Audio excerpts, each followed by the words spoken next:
Okay, bear with me. My computer is going to be very slow, and that's because it's only 51% done with the lecture class. Let's see if I can show you that. No, that's not it. There it is, 53% done now, converted. So it's going to be converting for a while. All right, let's leave that. I don't think I need this. Oh, I do need it. I'm going to share my screen. Did I show you that? Anyone? Hello? Can someone hear me? Yes, we can hear you. Okay. Did you guys see that? I don't think you did. I showed you that we're only 53% done on the I don't know why I've got that screen here, but I can't close it because I'll close the meeting if I try.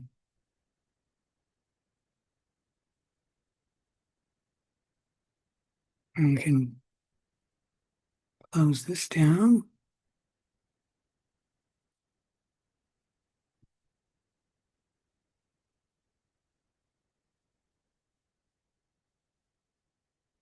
Yeah, and let's open up the lab.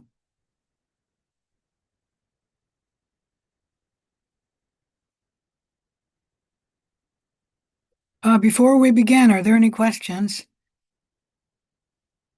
No questions for me. I did have a question. It's unrelated to the lab, but it's about an assignment coming up. Uh-huh. I was wondering if we, so, you had said that for the plagiarism quiz, um, if we don't get 100% on it, we fail the infectious disease assignment. Correct. He gets 7 attempts to do the plagiarism quiz. Okay. Even if it's missed by 1 point. Yep. Okay. I missed it by 1 point last night, but then I retook it and I got 100%. It's pretty, it's not too hard. I think you'll be okay. Yeah. Never I had a have, person not get 100%. There was one student who, I guess they never did the plagiarism tutorial. They did have to take it about 5 times, but only one student. okay. Everyone else, very few have taken it more than twice. And Good to usually know. people pass with just one. All right. If you only failed one quiz, I'm not worried. Anyways, today we're going to be discussing, not showing you here. Come on, where is it? Ah, Lab 01 is what we're going to talk about. Please note your environmental quiz is due 11:59 p.m. tonight. I'm probably going to extend that because I wanted to grade the environmental quiz, and a number of you have probably done it incorrectly. So I might extend that to Friday at noon. And then the plagiarism quiz will be due. Oh, wait a minute. I've got something at 8 a.m. Friday. So, no, it'll be extended. The environmental quiz will be due. Let's just make that 8 a.m. Friday. Come on. So that's going to be a change.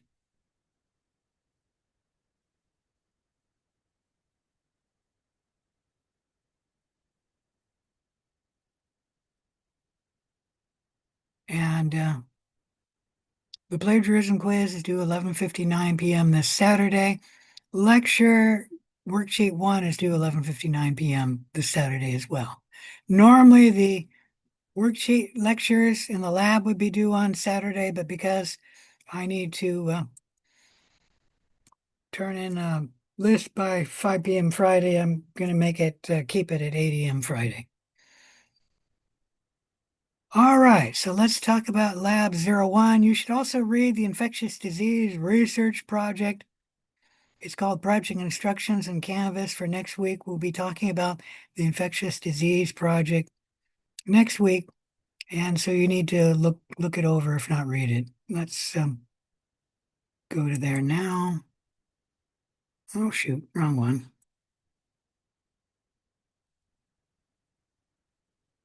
Two things to shut down too.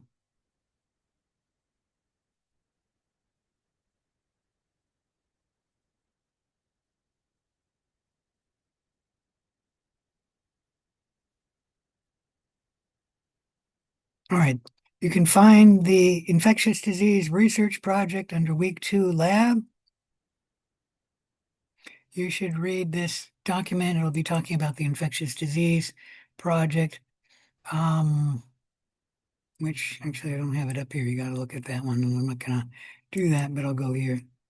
So take a look at it. Not until next Tuesday will I start taking a list of what topics can be, but generally the first person who asks for infectious disease will get it. The only thing is you have to clear it with me so I can make sure that each person has a different topic, as well as that it's actually an infectious disease. There are some people who ask for a disease which is not an infectious disease. You also need to take a disease which is caused by one specific organism. Like some people have asked for pneumonia, and I'll say, no, you can't take that. There's too many different organisms that cause pneumonia, many causes. Pick one agent that causes pneumonia, like E. coli growing in the lungs, and then I'll let you write a discussion or infectious disease on E. coli causing pneumonia.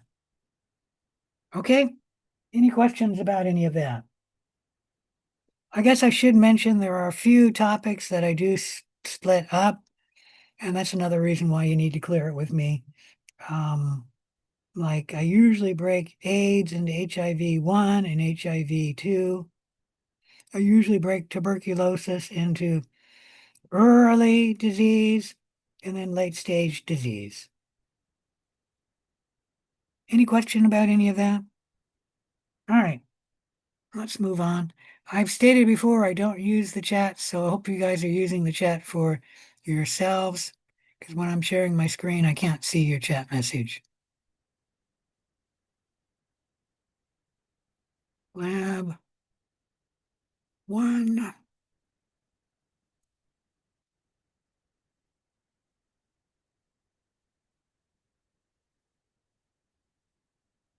Zero one, I should say.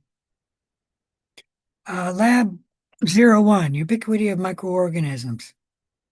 There is always, for every lab, a little bit of reading to do. So before doing this lab, you should read the culture media, page 157 to 162, and then read about obtaining pure cultures, page 162 to 163. There are some video clips throughout this lab module. The learning objectives for this lab is upon successful completion, you should be able to know that microorganisms are almost everywhere, describe the purpose of culture media, describe colony abundance and colony morphology, and then be able to define the following terms: inoculation, ubiquity of microorganisms, sterile, isolation, incubation, in vitro, culture media.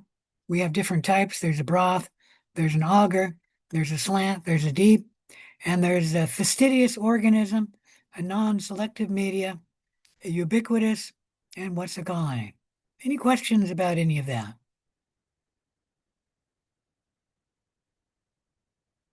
You guys really like to use the chat.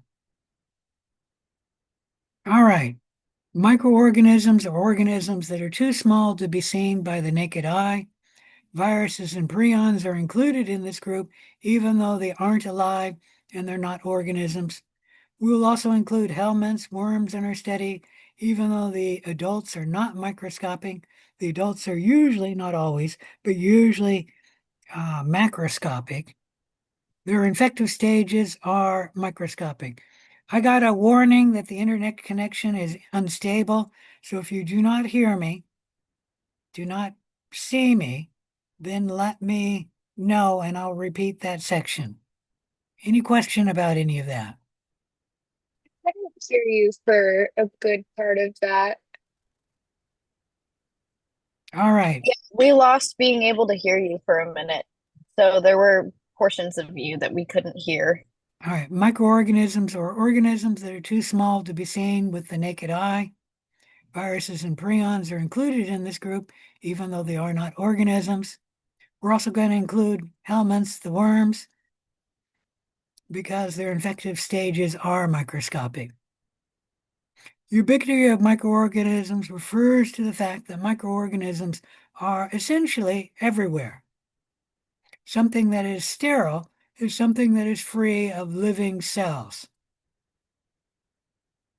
In this lab, we're going to investigate the abundance and diversity of microorganisms in common environments. We'll also learn basic lab protocols. Culture media, a culture media, also known as a growth medium, is a sterile laboratory preparation that contains a variety of nutrients that are required for growing microorganisms in vitro in a lab.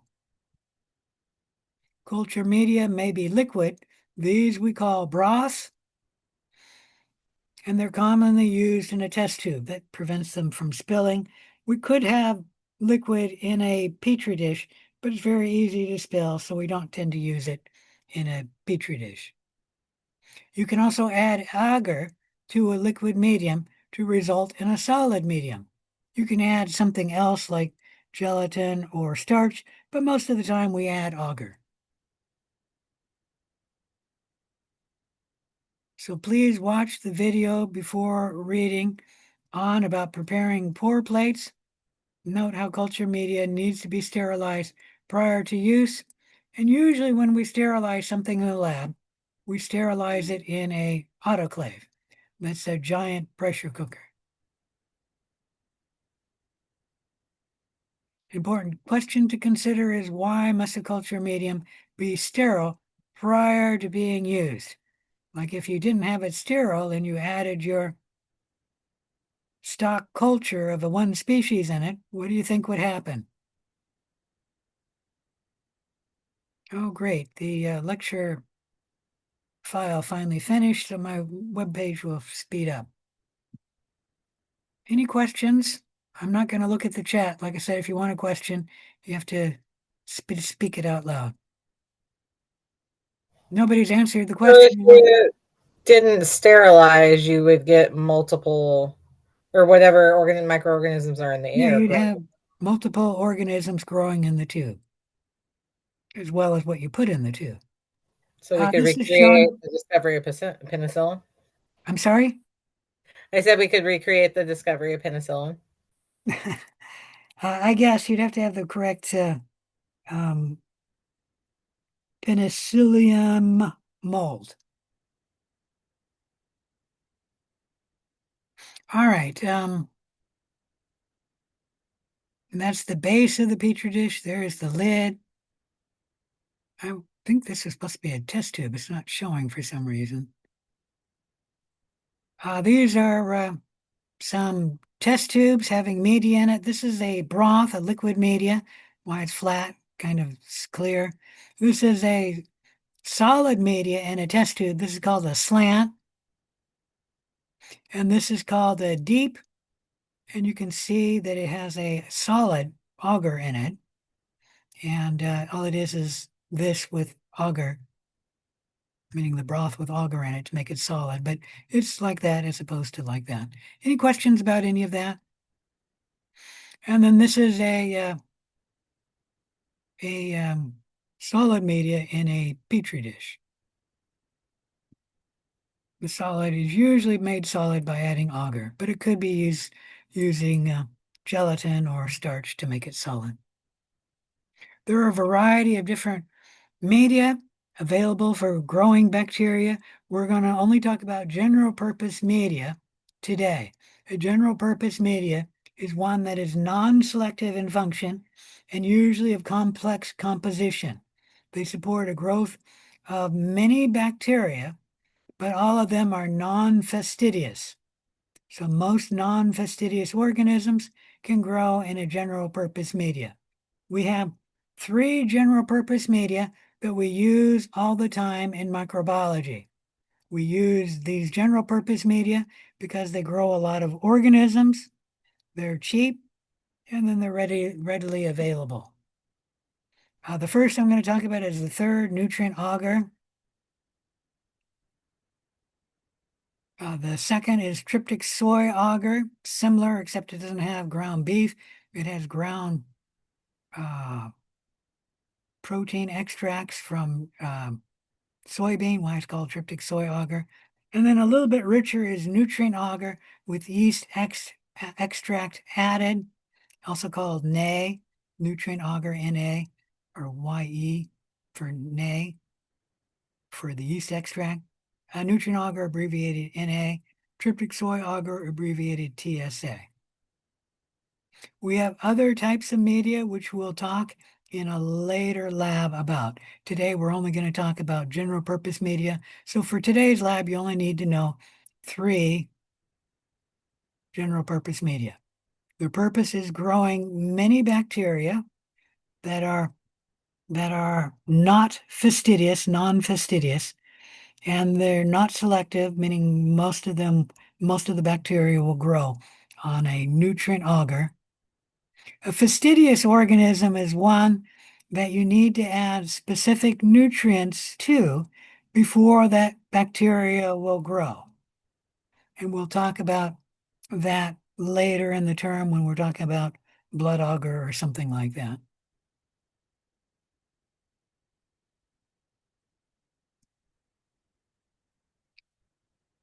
Everything in the lab must be labeled. Every Petri plate or tube should be correctly labeled with 1, your name or your initials, the date, the type of medium you're using, like you can put NA or NA for nutrient agar or TSA for tryptic soy agar. The inoculum, what's going to be grown on the plate, or dish, or what's going to be growing in the dish, or the culture you're growing. If it's something like air, just put air exposure. This is growing E. coli in it, so put E. coli. And then the incubation temperature you can put, it is optional.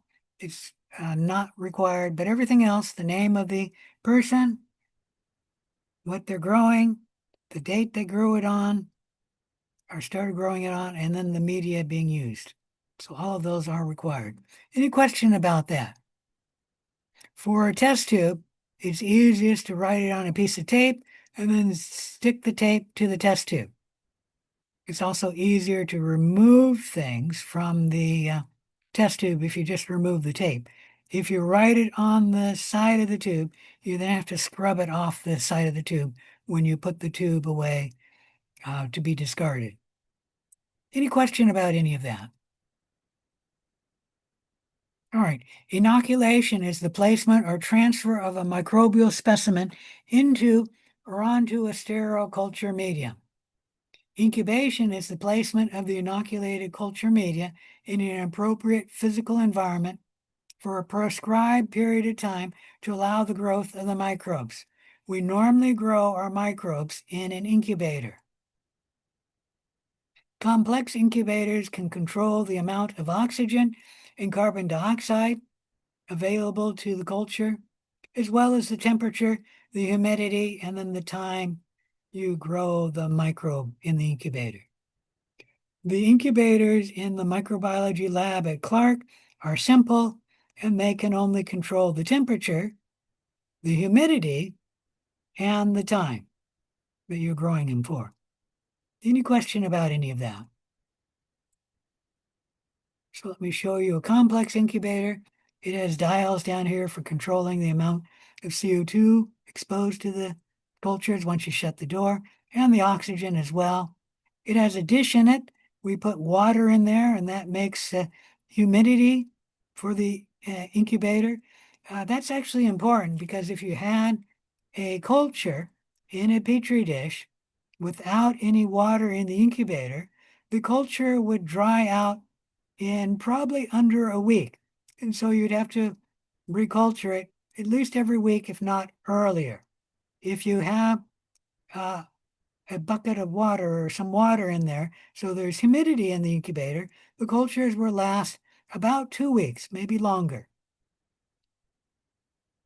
Any question about any of that? And then go on. Wouldn't the samples have like a cover over them? How would the humidity and like having water in there? It's true the petri dish has a cover, but air and liquid can come over the cover. It's not airtight. It's not sealed. Okay, bacteria cannot get in the cover because you'd have to go down below the lid, then up above the inner rim, and then over the rim. So bacteria cannot get in there, but air can, and water can get out. Now, these flask, if you seal it, air cannot get out. But usually we have the flask open, meaning the lid is not sealed all the way. It's sealed part way so the cap doesn't fall off, but it's not sealed all the way so that air can get in and out. And so you need the water to allow the cultures to last for 2 weeks or longer. And even if it's liquid, like a test tube, it's not going to be sealed shut. Most of our lids don't even seal on the test tubes. So air can get in and water can get out. And if enough water evaporates from the test tube, the salinity of the test tube will increase too much, and then the bacteria will not grow. So you do need the humidity. Excuse me here, I'm having a frog in my throat.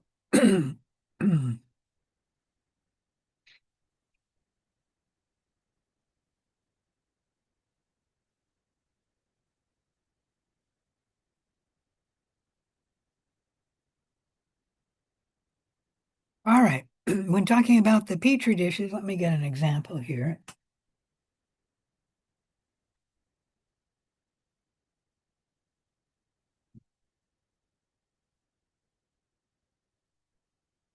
You put your organisms in the plate when the plate is right side up. So we're going to streak. I don't know if you can see this. Can you guys see this? Do I need to stop sharing my screen?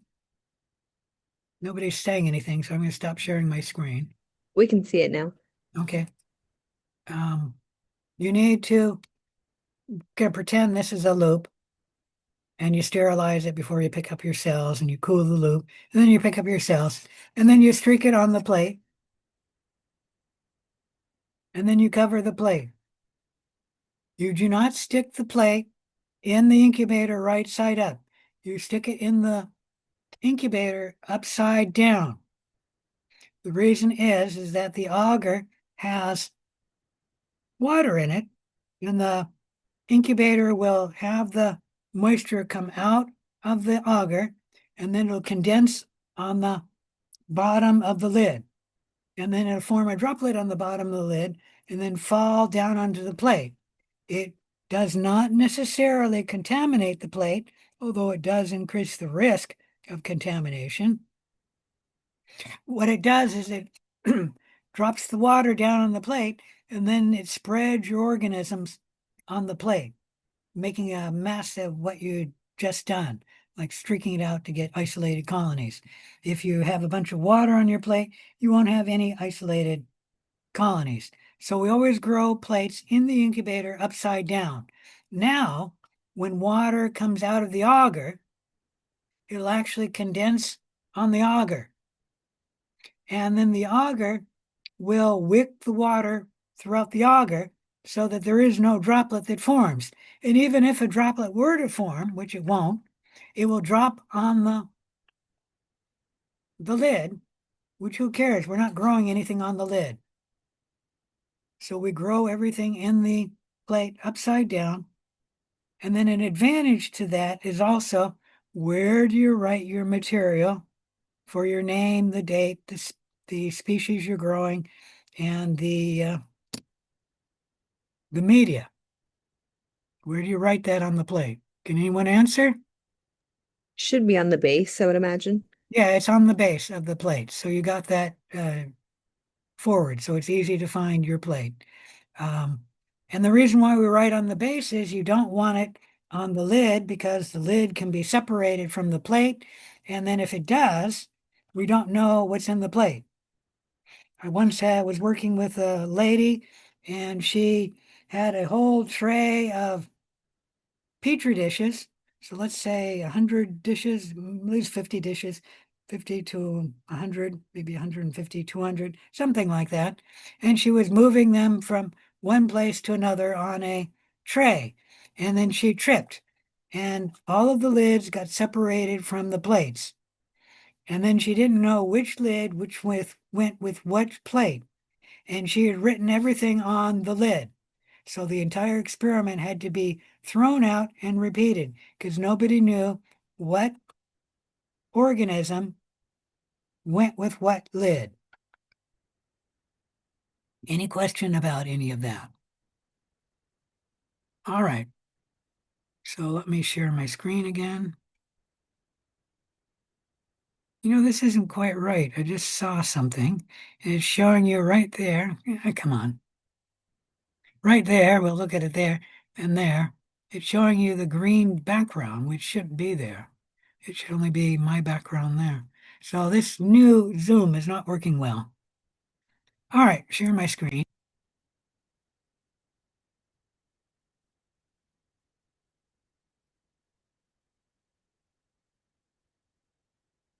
So if you grow the plate in right side up, you'll get water dripping down, dispersing your culture, getting rid of any individual colonies, isolated individual colonies, and potentially leading to contamination, meaning you increase the risk of contamination. A colony is a visible bump on the agar. Each of these bumps is a colony. Colonies of bacteria tend to be rather smooth textured, complete surfaces. Let me see if I can show you that.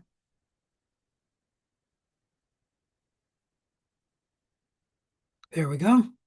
That right there is a bacterial colony because it's small. There's a very distinct boundary between the end of the colony and the beginning of the colony. Let's blow this up. Whereas that one there is a fungal colony. You'll note there's no distinct boundary between the colony and the plate. And that one a little bit too, although that is a little better than that one. So fungal colonies, they tend to be bigger. They tend to be hairy-like. And an indistinct boundary between the colony and the plate. Any question about any of that?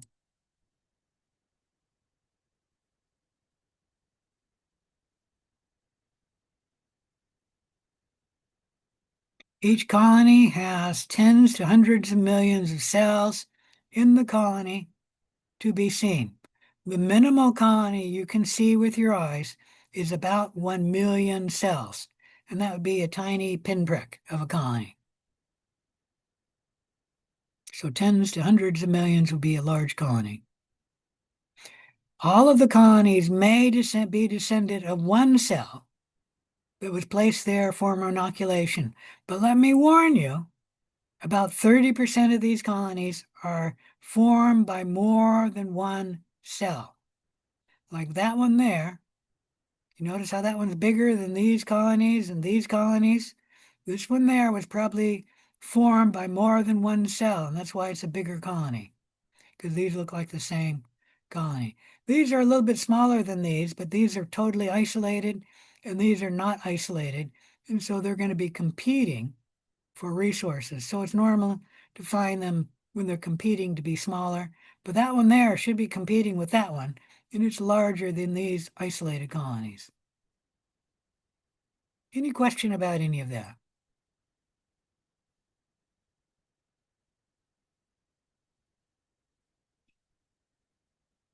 Each colony, if it's started from one cell, will divide by binary fission, where one cell splits into two to make more, to make the colony. But remember, about 30% of the colonies are formed by more than one cell. So the first time you streak this plate out, is that going to be a pure culture? Is that going to be a pure culture? Is that going to be a pure culture? Yes or no? The answer is there's 30% chance that that will not be a pure culture, that this colony may be formed by more than one cell, in which case it will not be a pure culture. How you get it a pure culture is you streak it a second time on an agar plate, take cells from this colony here, streak it on another plate for colony isolation, and then take cells from the second plate from an isolated colony. And then your chance of that being a pure culture is greater than 95% chance. It's not 100% chance. And in microbiology, we never have 100% chance. Any question about any of that? But 95% is good enough for microbiology. And like I said, it's greater than 95% chance that it's a pure culture if you strict it out for colony isolation. And I've only heard one incident where somebody was streaking out twice and never got a pure culture. He was studying nitrogen metabolizing bacteria, and he had a nitrogen form in the media that the bacteria were using, but it turned out he needed two bacteria, one to convert nitrogen to one form, and the other bacteria species to convert nitrogen to a second form. And that's why he had to have two of them in the culture together, because he didn't get anything growing unless he had two different cells of two different species growing in the colony. One species would not form a colony because it needed the nitrogen to be converted to two different forms before the cells could use it. And one species could convert it to one form, and the other species had to convert it to the second form. Any question about that? So that's one example where you did not get a pure culture, even though you streaked it out 2 times, but that's the only one I've ever heard of. And that was done actually by the department chair who was studying this weird bacteria that was nitrogen forming. And he just needed to put another form of nitrogen in the media than he had.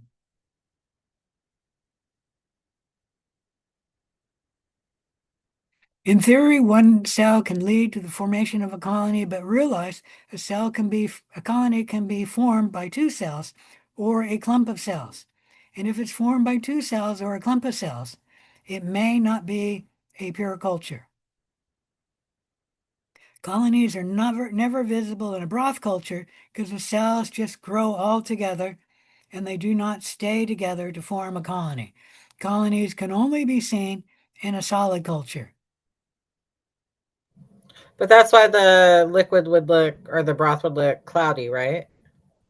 Yes, the cells just grow in the broth and then make the broth look cloudy. But there are no colonies you can see in the broth.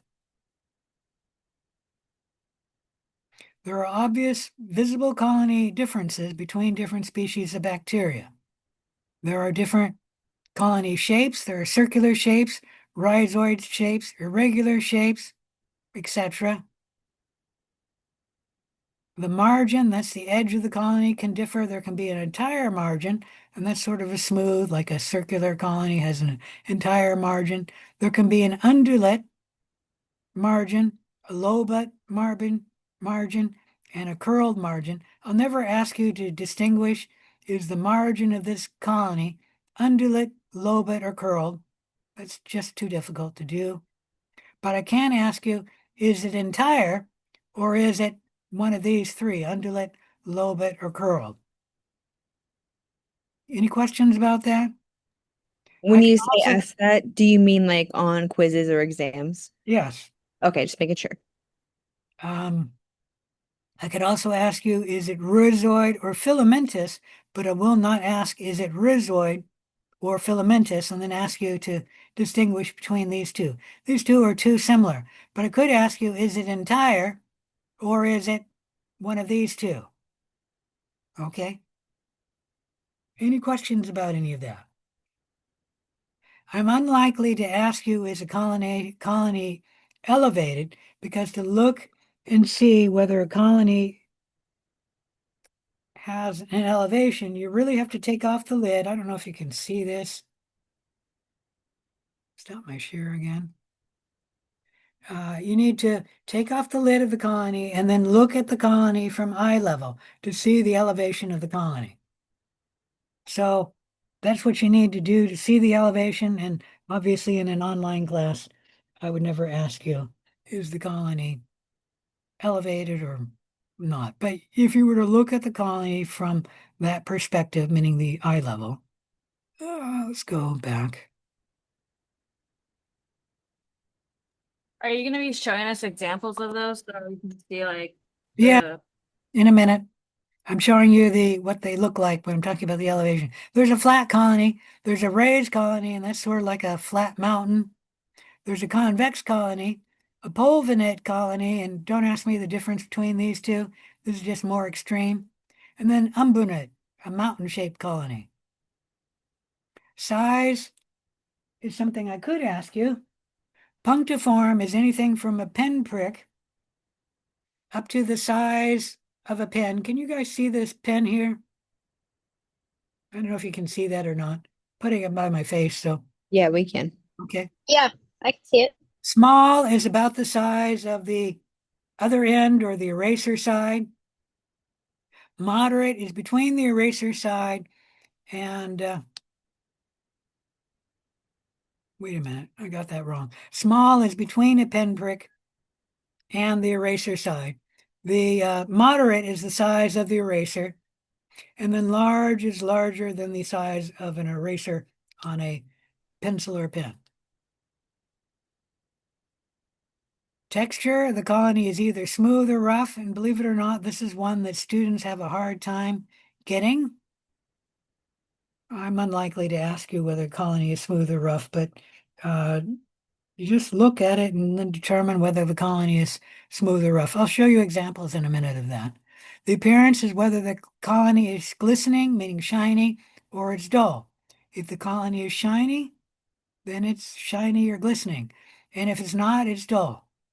The pigmentation is whether the colony has color or not. If there's any color to the colony, it is pigmented. If there's no color to the colony, it is not pigmented. And cream, tan, white, grayish is non-pigmented. Purple, red, yellow, all of these are colors, and they are pigmented. Don't ask me which color black is. If that's non-pigmented or pigmented, I've never seen a black colony other than a mold colony, and so I don't know if that's pigmented or not. It's not terribly important. You will never see a black bacterial colony. Most colonies are non-pigmented. Most colonies also have an optical property where they're opaque. That means you cannot see through the colony. Some colonies are translucent. That means you can see through a lightly muddy water where you can see the bottom of a muddy stream, slightly muddy stream. So that's translucent. Transparent is a colony where the colony looks like a drop of water. You can see right through the colony. Very few colonies are transparent. I think I've only seen one contaminant that was actually transparent in all my years working in microbiology. Most species are opaque, a few are translucent. Very few are transparent.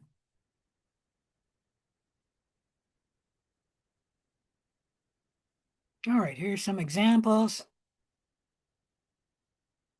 Colony B. Well, that's not right. Cream colored, so non-pigmented, irregular in shape, rough, you can't really tell that here, and flat, also you can't tell that there. Colony A, very large. Pale yellow, I don't see much yellow except for right there, so I would say most of that colony is non-pigmented. Circular in shape, I'm not positive of that. Shiny, that one is kind of shiny. Pulvinate, can't tell that by looking here. And the edge is entire. That's the edge being irregular. Like I said, a large one is larger than a pencil eraser, and I'd say that's large. That's very large right there. Most colonies you grow won't become that big. Very few actually will become that big.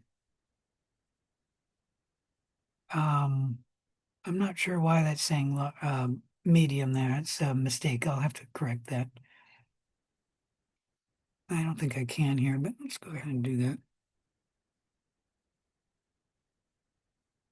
In all the years, I've never noticed that. Colony C, small, white, circular shape. I'm not even sure that's a circle there. Smooth, convex, you can't tell that. Entire margin, that would I agree with. Any question about colonies? Let's go on. Oh, Word's not responding now. That's not good. I might have to shut this down and work again.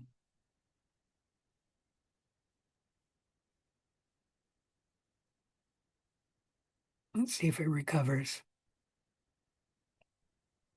Let's talk about the next topics. Colony abundance is the number of colonies in a plate. Colony diversity is the number of different species of colonies on the plate. I'm going to have to shut this down because Word is not working. Can't even shut it down.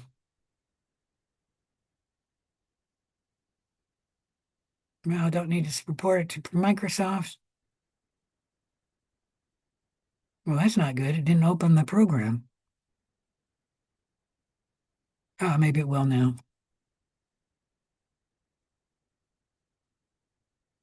That's the wrong one.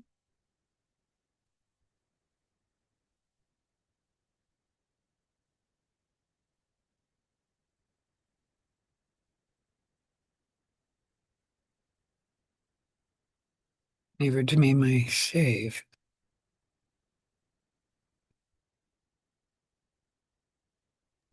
Would B for the margin, what would the margin be for B? You're, either Fluid or the, lobate or umbunate. Not umbunate. What the heck is lobate?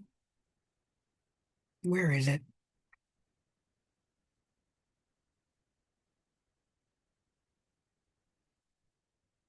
Undulate or lobate. Doesn't look curled, but undulate or lobate. And I'm not entirely sure how you tell the difference between these two. Looks like this is just more extreme of that. And that's sort of pulvinate, more extreme of convex.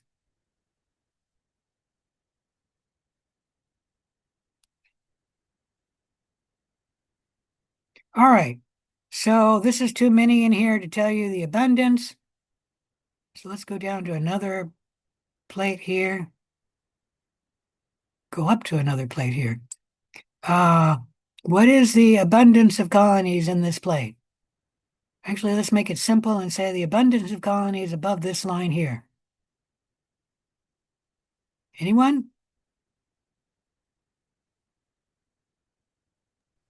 Bacteria, I think. Yeah, what's the abundance of this line here? Oh. They're all bacteria, but what's the abundance? Let's not count that as one. Which line? This line that I'm drawing right there. 1? No, there's much more than one above that line. Oh, above that line. Sorry. Above the line, yeah. 7 I'm or getting 13. 1, 2, 3, 4, 5, 6, 7, 8, 9, 10, 11, 12, 13. I'm assuming that's not a colony because that doesn't look correct. That one there. I so think you it's count tricky one. those little Okay. circles individually, not as a group? Yeah, I can tell that's a separate colony and that's a separate colony. Now, sometimes you wouldn't be able to tell, like right there. I'm not sure how many colonies are in this area here, but that one I can tell there's 3 there and there's 4 here. Okay. So that I can tell. So my point is the abundance here is 14. Now, above this line here, what's the diversity of colonies? Only above the line. 2 or 3. That's them. correct, 2 or 3. It depends if this one is the same as that, because I'm not sure if that is or is not the same. This one looks a little duller than these. It might be flatter too. Yeah, I would say like 3. So if that's separate from these, then it's 3. If it's the same, it's 2, because that one's clearly different. And then these are all the same, as far as we can tell. Okay? So that's the colony diversity above this line. Now, if I put the whole plate, it'd be harder. It's around 50 different colonies. It's hard to tell because you can't count them correctly here and here and here. And then the diversity, well, there's 2 or 3 there. That's 4, probably 5 being different, 6, probably 7. That's probably the same as that one. That one might be different. It's a little wider. So what is that, 7 now? And there's at least 7 in the colony diversity in the entire plate and around 50 for the abundance. There's too many for me to count, and I would not be able to count this whole region and that whole region correctly. So I have a question for the lab. Uh-huh. When we're doing it, like it says, what's the colony of the abundance on the plate in the picture? I put 28, but is it going to be up to like your interpretation of what's the definitive answer? No, as long Okay. as you get close to my numbers, I Okay. will accept it correct. Like I said, if you had said 2 above the line, I'm going to allow that to be okay. If you said 3 above the line, I would say that's also correct. If you were to say 5 above the line, I would say no, that's incorrect. If you said 1 above the line, I'd also say incorrect. Okay? So you have to be close, but as long as you're close, that's good enough, especially with the diversity, because suppose we had, where's the plate now? 2 yellow species like Staphylococcus aureus and Micrococcus luteus, and they both look pretty much the same in the colonies. Suppose we had both of them here. Then we actually have 2 different ones,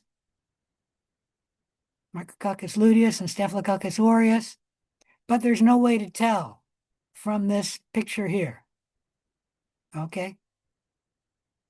I don't know what my point was, but my point is that this is based on the colony characteristics, and it may not be 100% accurate. You'd have to actually sequence the DNA of the species or run a bunch of biochemical tests to prove that all of these yellow ones are the same species. Okay, and then that one's obviously different.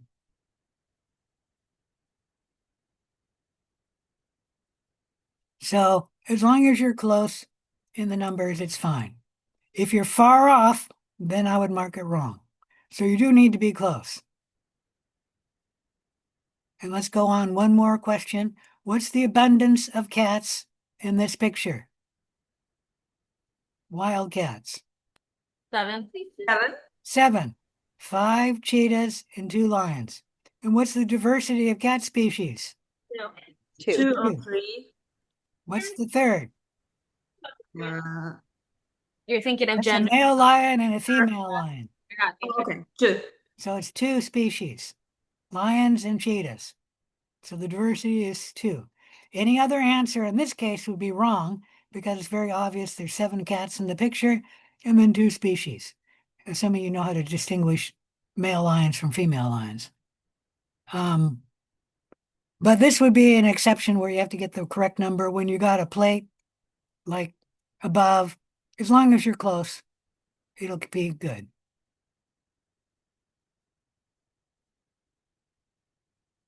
All right, so here's some terms you should know. There's a neat picture of somebody's hand. You can skip the references. Oh, there's the answers here.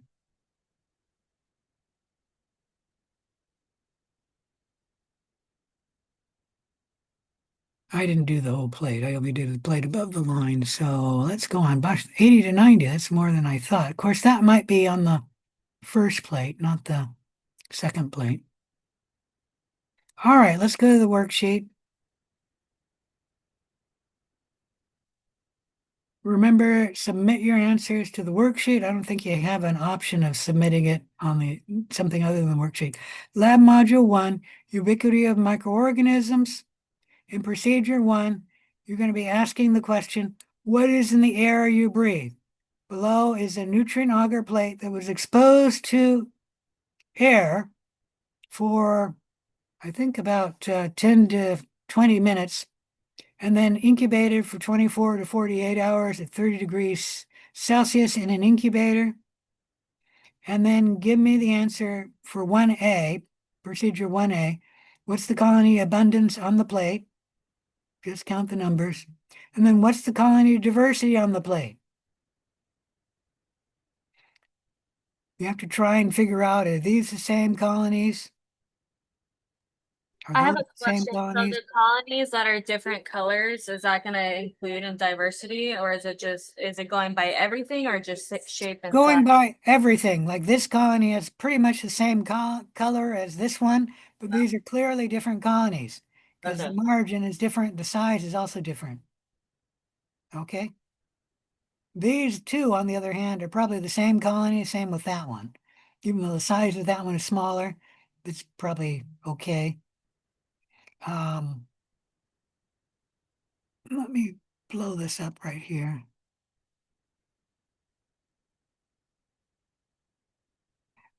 Here we have something strange. 1, 2, 3, 4, 5, 6 colonies growing together. And that's clearly a separate colony. That is a colony on top of this colony. And I've blown that too far up. It looks like there's something growing in there too. I could be wrong on that, but there might be a colony right in here, meaning those hairy things there. And that's clearly a different colony. So sometimes you have to use a little interpretation for counting. Like this blob here, I'm going to count 1, 2, 3, 4, 5, 6, and then maybe 7 if that's a different colony. And like I said, if you count it as 5, that's fine. Counting it as 7 is also fine. Counting it as 8 is possible if you count that one here being separate from this colony here.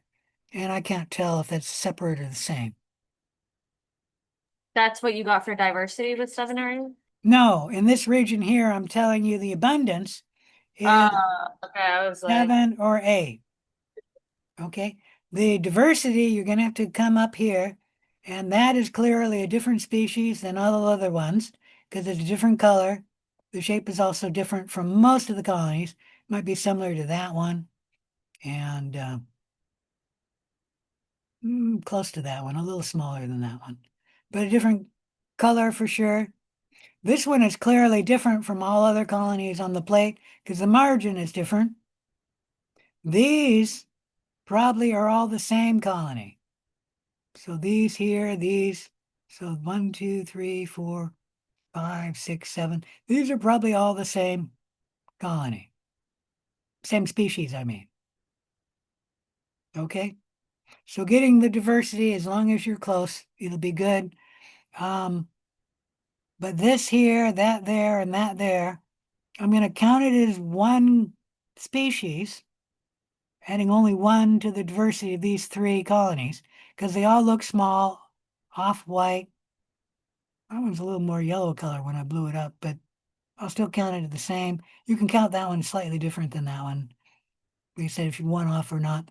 That is not a colony because that's part of the dish. I would probably count these as one colony. Whoops. That could be the same as this and that, but probably not because it's much smaller.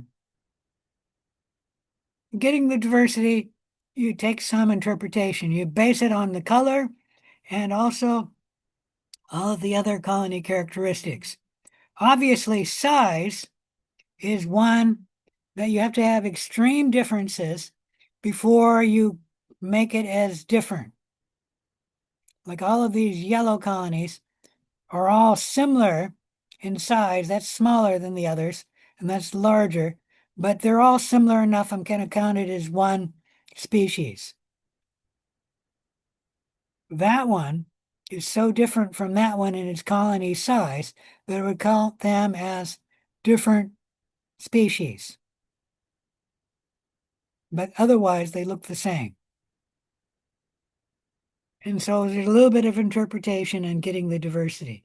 And like I said, you don't need to be perfect. You just need to be close. Any question about any of that? All right. Procedure 1C, what step would you take to reduce airborne contamination of a sterile plate while you are inoculating it? So your answer should be while, I don't know if you can see this, while you are inoculating it. Don't give me an answer. It's something you can do before you inoculate it or after you inoculate it. It has to be something you're doing while you're inoculating. Procedure 2. What gets on your arms when you put your arms on the lab bench? What we did was we sampled the table before you disinfect the table, and there you can see lots of colonies. And then we sample the table after you disinfect the colony, and there might be one small colony there. I'm not even sure it's a colony. So did table disinfection work? All you need is a yes or no. You can tell me why if you want. And what is the purpose of allowing the table disinfectant to air dry? Or why do we put disinfectant on the table, spread it around, and then let it air dry? Is it, I'm not necessarily going to answer that, but did you have an answer? yeah, just because the longer it sits, the longer it has time to disinfect and effective, like kill them. Okay, that could be a correct answer. Like I said, I wasn't going to tell you the answer there, but all right. Procedure 5, we're going to wash our hands and sample our hands before we wash the hands. The right hand, the left hand before you wash your hand, and then the right hand and the left hand after you wash your hands. So the first question is, does hand washing work? You can give an explanation if you want. Otherwise, just yes or no. And then suggest one reason why hand washing did not result in the complete removal of microbes. It has something to do with the microbiota on your skin. But why did the soap and water not kill all the bacteria on your skin? If you get an answer from online, you should provide a brief citation for where you got the information from. Okay?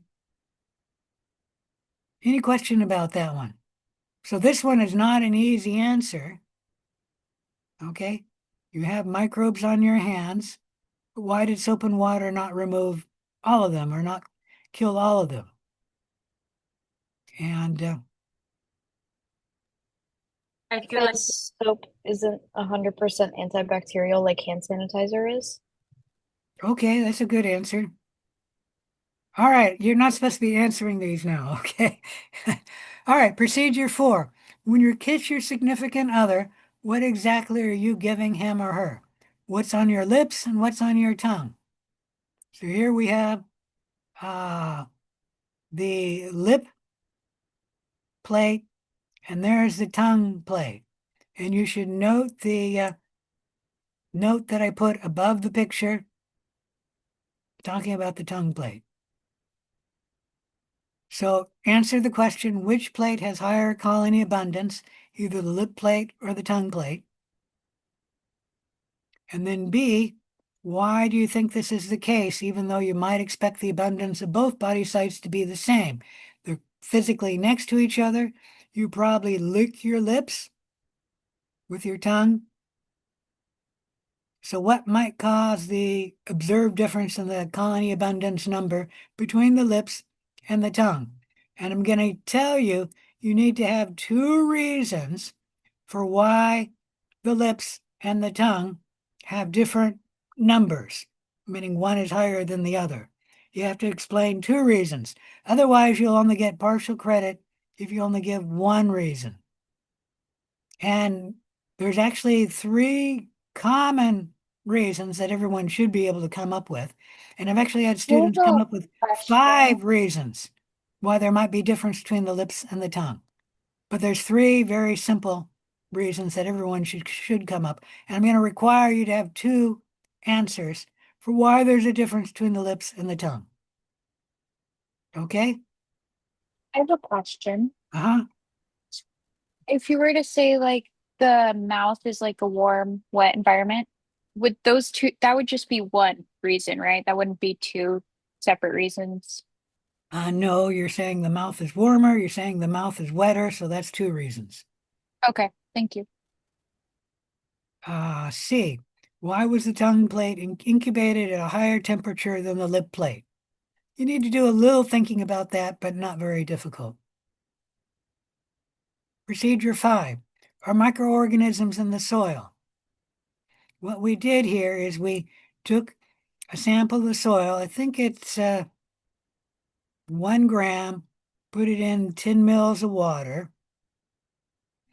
and then took that and then incubated that on the plate. And here we have our soil microbes growing on the plate. And what is the colony abundance for this plate? And is it even possible to accurately answer this question? Please explain your answer. And then, is there greater abundance of colonies from the soil compared to the lip plates? I'm going to give you a hint. Most of the lip colonies are small. Let's blow that up. But there are some large ones. Right here are large ones. Most of these are small. When we come down to the